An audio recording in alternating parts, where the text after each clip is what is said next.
오늘 말씀의 제목을 정직한 자에게 주시는 축복이라고 하는 제목으로 함께 은혜를 나누기를 원합니다. 2022년 그 기준으로 이스라엘 사람들의 인구가 한 900만 명 정도 된다라고 합니다. 전 세계 인구의 한 0.1%를 차지하는 것이죠. 이들은 1인당 그 국민 소득이 한 5만 3천 달러 정도 된다고 해요. 우리나라는 5,100만 명 정도의 인구를 가지고 있고 또 1인당 국민 소득이 한 3만 4천 달러 정도입니다. 이스라엘이라고 하는 이 나라의 크기가 우리나라의 한 경상도 정도밖에 되지 않는 그런 곳입니다. 우리나라처럼 이스라엘도 지하 자원이라고는 하나도 없습니다. 그런데 이 이스라엘이라고 하는 이 나라가 이렇게 우리보다도 훨씬 잘 살 수 있는, 그리고 인구가 겨우 900만 명밖에 되지 않는 이 나라가 어떻게 보면 지금 전 세계의 패권 국가라고 할 수 있는 나라가 미국이잖아요. 이 미국을 움직이는 나라가 있는데 그 나라가 어느 나라라고 얘기합니까? 이스라엘이다. 전 세계 경제의 주도권을 쥐고 있는 사람들이 대부분 다 유대인들이다라는 것이죠. 이렇게 적은 인구로, 적은 땅덩어리로 아무런 지하 자원도 없는 이 이스라엘이라고 하는 이 나라가 어떻게 전 세계를 휘어잡을 수 있는 능력이 있었을까라고 했을 때 바로 그것은 하나님의 말씀에서 나오는 것이고, 그 말씀 중에서도 오늘 우리가 읽었던 이 잠언의 말씀들이 그들의 삶의 지표로 삼고 있는 것이기 때문입니다. 이 잠언은 지혜의 왕이라고 하는 이 솔로몬 왕이 지었습니다. 잠언 1장에 보면 자기가 이 책을 왜 썼는지에 대한 분명한 목적을 밝히고 있습니다. 사람들에게 지혜와 총명을 알게 하고 또 지식을 깨닫게 하기 위해서 이것을 썼다라고 밝히고 있는 것이죠. 근데 이 지혜라고 하는 이 말이 성경에서는 무엇이라고 말하고 있냐면 들을 수 있는 마음이다라고 하는 겁니다. 한 단어로 말한다면 경청이라고 할 수 있는 것이죠. 하나님께서 솔로몬이 왕이 되었을 때 솔로몬에게 물어봅니다. 내가 너한테 무엇을 줄까? 그때 솔로몬이 하나님 앞에 이렇게 대답합니다. 우리 열왕기상 3장 9절 말씀 함께 읽어보겠습니다. 누가 주의 이 많은 백성을 재판할 수 있사오리까? 듣는 마음을 종에게 주사 주의 백성을 재판하여 선악을 분별하게 하옵소서. 아멘. 듣는 마음을 주시옵소서라고 하나님 앞에 기도했는데 하나님께서는 솔로몬에게 열왕기상 3장 12절에 이렇게 대답하십니다. 우리 함께 읽겠습니다. 내가 내 말대로 하여 내게 지혜롭고 총명한 마음을 주노니 내 앞에도 너와 같은 자가 없었거니와 내 뒤에도 너와 같은 자가 일어남이 없으리라. 아멘. 자, 하나님께서 무엇을 주신다고요? 지혜롭고 총명한 마음을 주시겠다라고 말합니다. 들을 수 있는 마음을 달라고 기도했더니 지혜와 총명의 마음을 주시겠다라고 대답하신 것이죠. 그러므로 들을 수 있는 마음과 지혜와 총명한 마음은 어떤 뜻이다? 같은 뜻이다라는 겁니다. 누군가의 말을 들어야 한다면 누구의 말을 제일 먼저 들어야 할까요? 그것은 하나님의 말씀인 줄 믿습니다. 또한 하나님의 말씀뿐만이 아니라 우리가 들어야 할 말은 믿음의 공동체 내에 성숙한 이들의 말을 또한 들어야 하는 것입니다. 목회를 해오다 보면은 여러 성도들을 만나고 또 그들과 상담도 하게 되는데 그 성도들 중에는 잘못된 선택을 하는 성도들이 있는데 그들에게는 두 가지가 있다라고 하는 것을 발견하게 됩니다. 첫 번째가 무엇이냐면 그들의 주변에는 영적으로 성숙한 사람이 없다라는 겁니다. 또한 영적으로 성숙한 사람이 있다 할지라도 그들의 이야기를 들으려고 하는 마음이 없다라는 것이죠. 무슨 이야기만 듣고 싶은 거예요? 자기가 듣고 싶은 말만 듣기를 원하는 그런 모습을 갖다 보니까 정말 사랑해서 해주는 훈계와 권면의 말을 듣지 않고 자기 생각대로 자기 방법대로 잘못된 선택을 하는 모습들을 보게 된다라는 겁니다. 그러므로 우리의 삶 속에서 하나님께서는 우리 개인의 신앙생활 혼자만 생활하는 것을 기뻐하지 않으십니다. 솔로몬이 지혜의 왕이 될 수 있었던 것은 끊임없이 하나님 앞에 기도하고 하나님의 음성을 들으려고 했던 그 삶을 살아왔기 때문에 그것이 지혜의 왕이 된 줄 믿습니다. 물론 솔로몬이 노년에는 하나님의 말씀을 들으려고 하기보다는 자기 주변에 있었던 그 아내들, 여러 많은 이방 신을 섬기는 아내들의 말을 듣다 보니까 잘못된 길로 빠지게 되긴 하였습니다. 하지만 이 솔로몬이 처음에 보였던 그 모습 속에서 우리는 충분히 우리가 살아가야 할 방식을 찾을 수 있게 되는 것입니다. 믿음의 공동체의 지체들의 말, 성숙한 성도들의 말을 듣는 것, 이건 너무나 중요하다라는 것입니다. 제가 청년 때 여자친구들을 여러 명 사귀었습니다. 그냥 여사친이 아니라 여자친구로 사귀었습니다. 네. 아유, 목사님은 일편단심 민들레 같은데 아니었나 봐요. 뭐 이렇게 생각할 수도 있는데 제 아내도 다 알고 있어요. 제가 어떤 여자들을 사귀어왔는지 다 이야기했기 때문에 하나도 버릴 게 없어요. 근데 제가 사귀어왔던 그 여자친구들을 만나는 것을 보면서 제 친구 중에는 좀 일찍 결혼한 친구가 있었고 또 제가 속해 있었던 청년부 담당 목사님이 계셨는데 그 친구도 그렇고 그 담당 목사님도 가끔씩은 저의 그 이성 교제에 대해서 이야기를 해주셨는데 뭐라고 해주셨었냐면 너가 만나고 있는 그 자매는 안 만났으면 좋겠다 이렇게 얘기하세요. 너에게 어울리지 않는 사람이다. 그 사람이 나쁘다는 게 아니라 너에게 어울리지 않는 사람이다. 그러므로 진짜 사랑한다면 때로는 헤어질 수도 있다라고 말씀하시면서 저에게 훈계와 권면을 해주셨습니다. 그리고 제가 지금의 제 아내와 사귀었을 때 그 친구와 목사님께서 굉장히 기뻐하셨습니다. 제가 지금 결혼하고서 살아오면서 그때 제가 청년의 때에 사귀었던 여자친구들을 한번 생각해 보면 친구의 말과 목사님의 말이 참으로 고맙고 감사합니다. 왜 그래요? 결혼 생활 해보니까 왜 그때 반대했는지를 알 것 같아요. 만약 제가 우기고 결혼했다면 아마 지금은 지옥과 같은 삶을 살고 있었을 것이다 라는 생각이 듭니다. 그러므로 자기 고집대로가 아니라 믿음의 성숙한 지체들이 해주는 이야기를 들을 수 있는 귀를 가진 것, 그것이 바로 지혜가 있는 사람인 줄 믿습니다.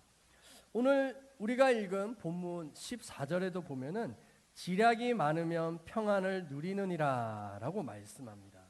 이 지략이 많으면 실수를 줄일 수 있다라는 것이죠. 그러므로 그 실수를 줄이는 것을 통하여서 우리의 삶이 평안할 수가 있다라고 말하는 것입니다. 우리의 공동체에 있는 성숙한 지체들의 그 말을 들을 수 있는 그 마음, 그것을 우리 모두가 가질 수 있게 되기를 축복합니다.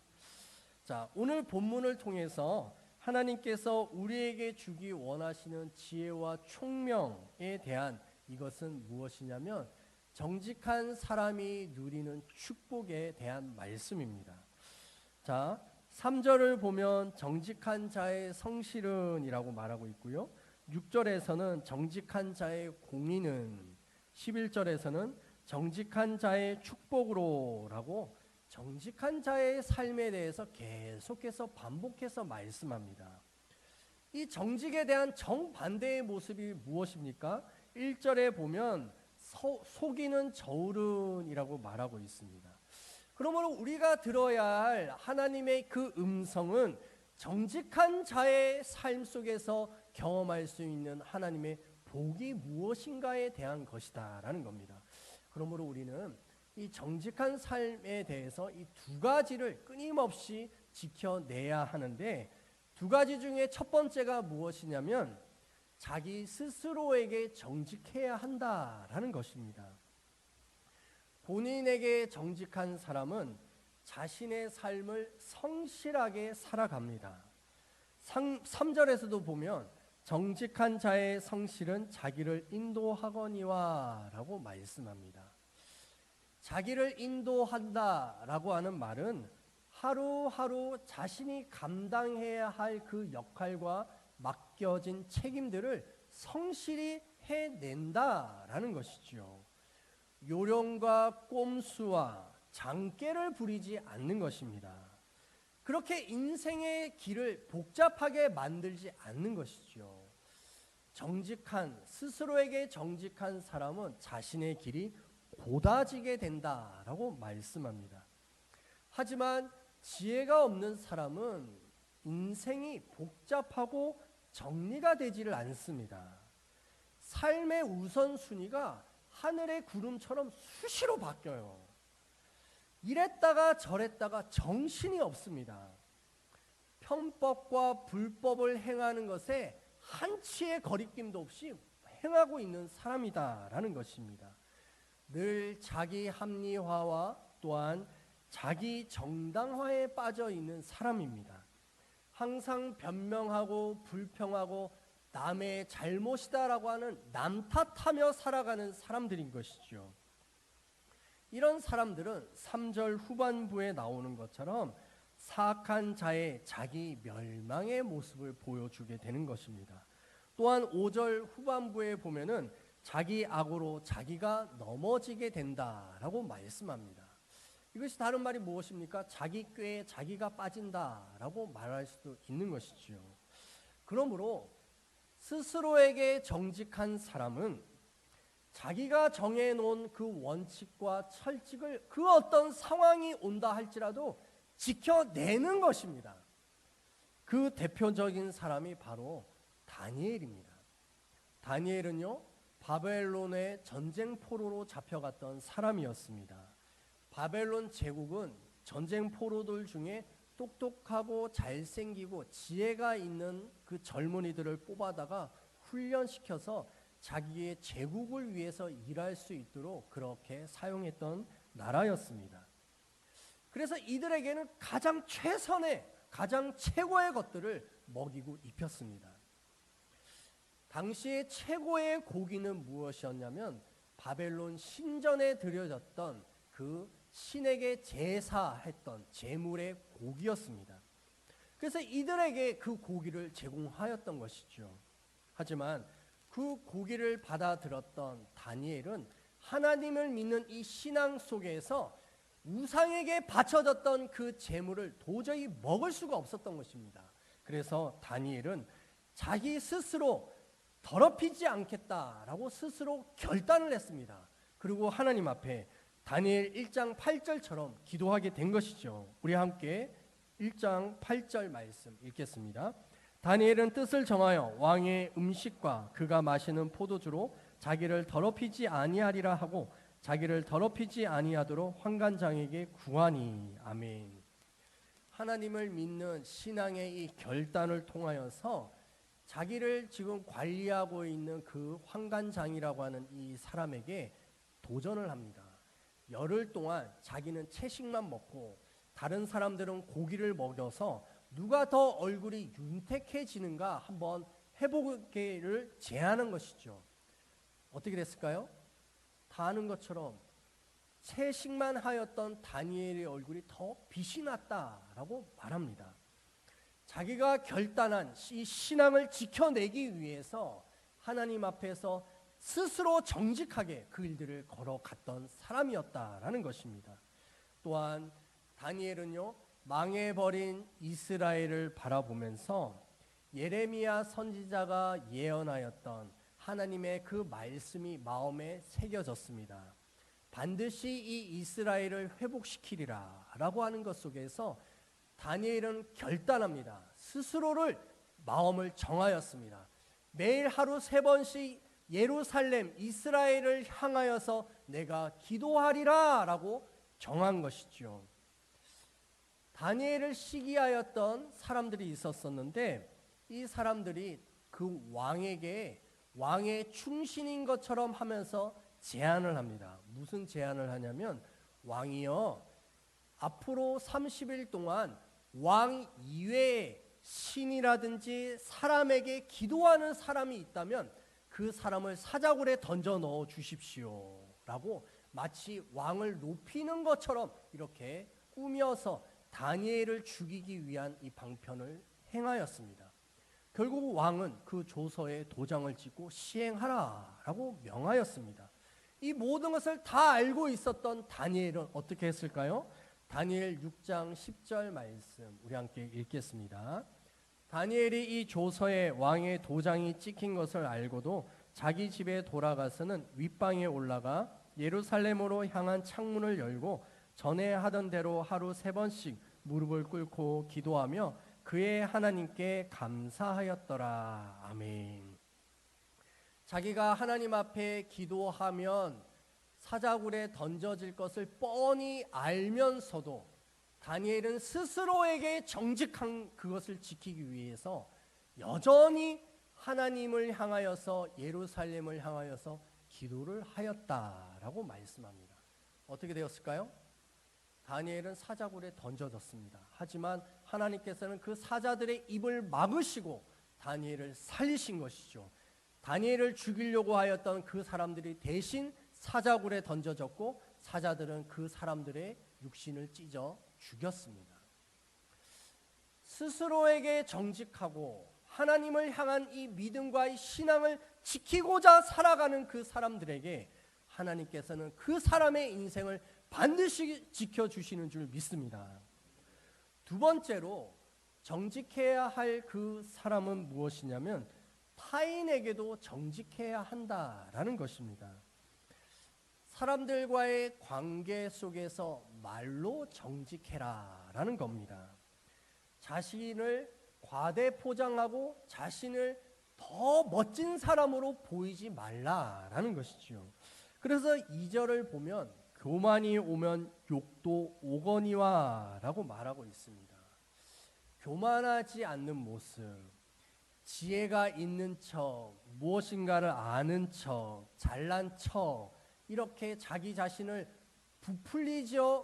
부풀리고 말하지 말라라는 것이지요.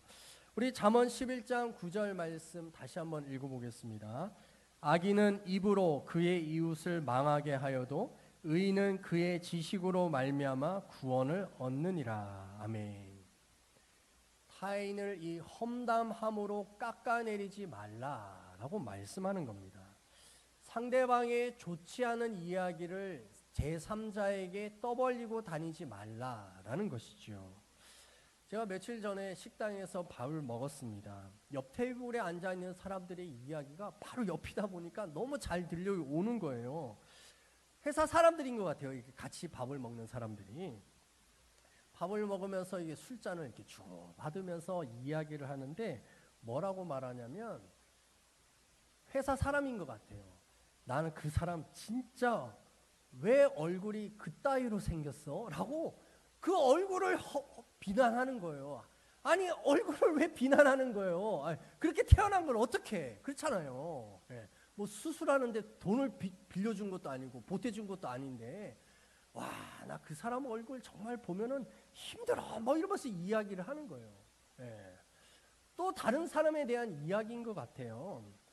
뭐 몇 년 선배인 것 같은데 그 선배가 자기한테 밥을 한 번도 안 산다고 어떻게 선배가 되어가지고 밥을 한 번도 안 사는 거야? 라고 하면서 막 험담을 하는 거예요. 저는 그 이야기를 들으면서 속으로 생각했어요. 뭐라고 생각했냐면 함께 밥 먹는 저 사람들은 서로 신뢰할 수 있을까? 아니 서로 중에 한 사람이 이렇게 빠져버리면 자기를 험담할 것이라고 생각하지 않을까? 라고 하는 이런 궁금함이 들었습니다. 이런 것이 바로 악인들의 특징인 것이죠. 6절 말씀처럼 사악한 자는 자기의 악에 잡히리라 라고 말합니다. 자기가 험담하고 헐뜯었던 그 말에 의해서 결국 자기 자신도 그렇게 덫에 걸리게 된다라는 말이지요. 자기의 죄악으로 결국 자신이 그 죄의 결과를 당한 대표적인 사람이 바로 야곱입니다. 야곱은 그 이름의 뜻 그대로 속이는 자였습니다.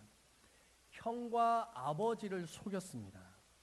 자기에게 이익이 되는 것이라면 그 어떤 수단과 방법을 가리지 않고 다 했습니다.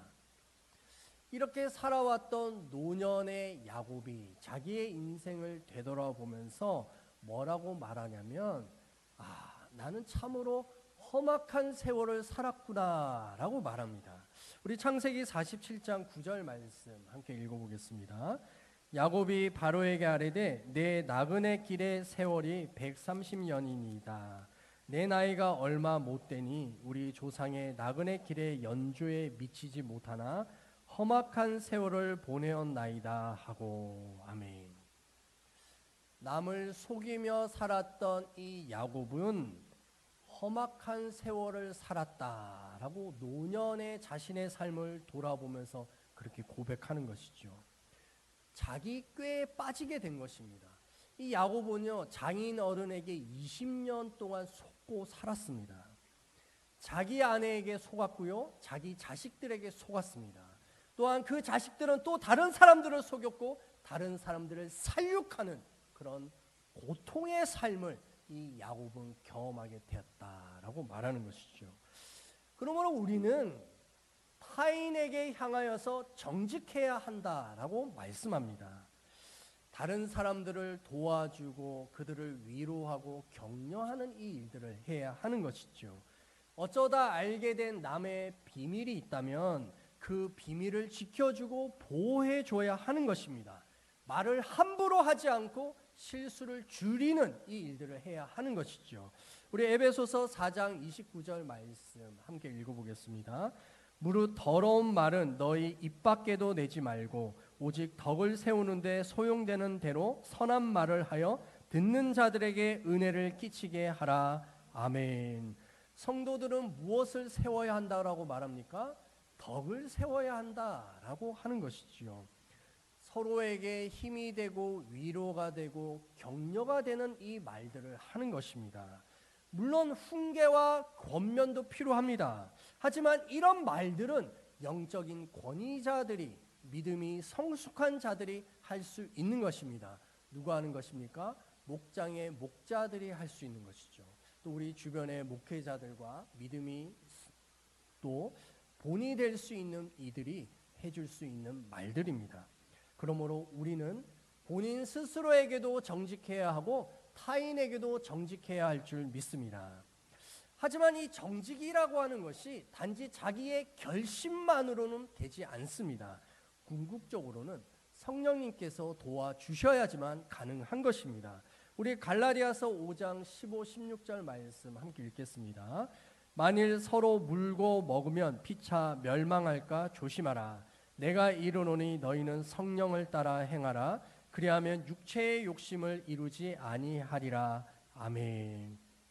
우리 안에는요, 이 악인의 모습이 있어요. 그래서 우리는 누구를 따라 행하여야 하냐면 성령님을 따라 행하여야 한다. 성령님은 진리의 영, 하나님의 말씀을 행할 수 있도록 해주시는 하나님이신 줄 믿습니다. 그래서 이 진리의 성령께서 우리를 행할 수 있도록 도와주실 때 바로 그 말씀이 우리의 매일매일의 삶을 지키고 보호해 주시는 것이죠. 또한 갈라디아서 5장 24에서 26절 말씀 함께 읽겠습니다. 갈라디아서 넘겨주세요. 네, 시작. 그리스도 예수의 사람들은 육체와 함께 그 정욕과 탐심을 십자가에 못 박았느니라. 만일 우리가 성령으로 살면 또한 성령으로 행할지니 헛된 영광을 위하여 서로 노엽게 하거나 서로 투기하지 말지니라. 아멘. 예수의 사람들은 이 불의한 이 마음을 어떻게 해요? 십자가에 못 박는다라고 말합니다. 우리의 이 잘못된 이 혀와 입술을 계속해서 십자가에 못 박아 죽여야 되는 것이죠. 그래서 말이 나오다가 그것을 삼키는 이 일들을 우리는 끊임없이 해 나가는 것입니다. 하나님의 말씀이 우리를 결단하게 하고 행할 수 있게 하는 능력이 되는 줄 믿습니다. 이렇게 살아가는 사람들에게는 하나님께서 그들의 삶의 모든 필요를 채워주시고 또 그 삶에 정말로 중요한 것들을 지키고 보호하시는 줄 믿습니다. 그 중에 하나가 무엇이냐? 15절을 보면 보증이 되기를 싫어하는 자는 평안하니라 라고 말씀합니다. 하나님께서는 말씀을 통해서 개인끼리의 이 보증을 서지 말라라고 말씀합니다. 보증은 잘 살펴보면 이것도 정직과 관련되어 있다라는 것을 알 수가 있어요. 자기 자신에게 정직하면 보증을 서달라고 할 때 보증 서지 못하는 것입니다. 왜 그래요? 보증은 뭐예요? 타인의 그 재정까지도 내가 다 감당할 수 있다라고 하는 것이 보증이거든요. 그런데 감당할 수 있어요, 없어요? 없어요. 없는데 보증을 서겠다고 하는 것은 거짓말하는 것이죠. 누구에게요? 자기 스스로에게 거짓말을 하는 겁니다. 또한 보증을 서달라고 하는 사람도 타인에게 거짓말하는 겁니다. 왜요? 정말 보증이 있어서 될 사람은 사실은 보증 없이도 될 수가 있어요. 여러분들 보증 서서 잘된 이야기 들어보신 적 있으십니까? 보증 서 가지고 잘 안 된 이야기만 들었죠. 혹시 그 보증으로 인해서 고통하는 성도들도 있잖아요. 보증으로 인해서 여러분들 상처받지 않았으면 좋겠습니다. 네, 그래서 보증이라고 하는 것은 서지 않는 것입니다. 그것이 정직한 것이에요. 하지만 이 보증을 서려고 하는 이유가 무엇 때문에 그렇습니까? 관계를 깨지 않으려고 하는 거거든요. 하지만 잘 보십시오. 보증을 쓰면 뭐가 깨져요? 관계가 깨져요. 또 뭐가 깨져요? 집안이 풍지박살 깨져버립니다. 자, 관계만 깨지는 게 나아요? 집안까지 깨지는 게 나아요? 여러분 뭐가 나아요? 관계만 깨지는 게 낫죠. 네, 관계만 깨지는 게 나아요. 하지만 이 관계를 정말 지키고 싶다면 하나의 방법이 있습니다. 그것은 무엇이냐면 자기가 해줄 수 있는 그 감당할 수 있는 그 선까지의 그 돈을 그 사람에게 빌려주십시오. 하지만 빌려주되 되돌려 받을 것을 생각하지 말고 빌려주십시오. 그래서 내가 이거는 너에게 해줄 수 있는 최선이야. 너가 이걸 빌려 쓰고 잘 되면 갚아도 돼. 하지만 안 되더라도 안 갚아도 괜찮아 라고 이야기해 주면서 정직하게 내가 이만큼만 할 수 있다라고 하는 것을 보여주는 것, 그것이 뭐다? 보증 서지 않는 방법이다라는 것입니다. 바로 이것이 하나님께서 우리에게 주시는 지략입니다. 우리 14절 말씀 다시 한번 읽어보겠습니다. 시작. 지략이 없으면 백성이 망하여도 지략이 많으면 평안을 누리느니라. 아멘. 하나님께서는요, 우리에게 들을 수 있는 이 지혜를 허락하셨습니다. 그래서 자기에게 정직하고 하나님이 기뻐하시는 그 성실과 정직한 그 삶을 꾸준히 살아내라 라고 말씀하시고, 또한 타인에게도 정직하여서 그들에게 험담하지 말고 그들을 세우고 위로하고 격려하는 이 말들을 행함으로 인하여서 결국 그것이 자기의 산업을 지킬 수 있는 하나님의 복을 누릴 수 있는 평안을 얻을 수 있는 길이 된다라고 말씀하십니다. 그래서 오늘 우리의 삶 속에서 하나님이 주시는 정직한 자에게 주는 그 축복을 우리 모든 가정들이 누릴 수 있게 되기를 주의 이름으로 축복합니다.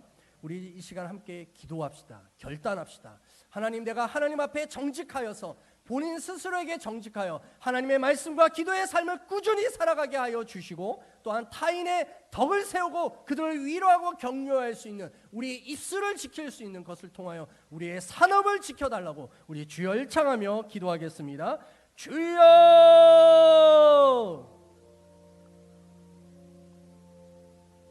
할렐루야. 하나님 아버지, 이 시간 하나님 앞에 결단의 기도를 드립니다. 우리가 들을 수 있는 귀가 있게 하여 주시옵소서. 정직하게 내가 할 수 있는 그 역할, 할 수 있는 선을 지키는 자가 되게 하여 주시옵소서. 또한 하나님을 향하여 결단하고 결심하며 내 믿음을 지키기 위한, 내 신앙을 지키기 위한 결심을 하나님 매일매일 삶에서 성실하게 행할 수 있는 자들이 되게 하여 주시옵소서. 또한 타인을 향하여서도 정직하게 하여 주시옵소서. 험담하지 않게 하여 주시고 비난하지 않게 하여 주시고 알게 된 비밀을 누설하지 않게 하여 주시옵소서. 하나님, 우리가 사람들을 세우고 도우고 입힐 수 있는, 위로할 수 있는 자들이 되게 하여 주시옵소서. 덕을 세우는 일들에 힘쓸 수 있게 하여 주시고 아버지 하나님의 놀라운 은혜와 권세와 영광을 통하여 우리의 산업이 지켜지고 보호하게 하여 주시옵소서. 우리 노년의 삶에 하나님께서 주시는 재정의 여유를 가지고 살아갈 수 있는 우리 모든 성도들이 될 수 있도록 하여 주시옵소서. 오 주여, 우리가 지혜의 마음, 하나님의 말씀을 들을 수 있는 귀를 허락하여 주셔서 그 말씀을 순종하며 살아가는 모든 성도들 되게 하여 주시옵소서. 예수님의 이름으로 기도드립니다. 아멘.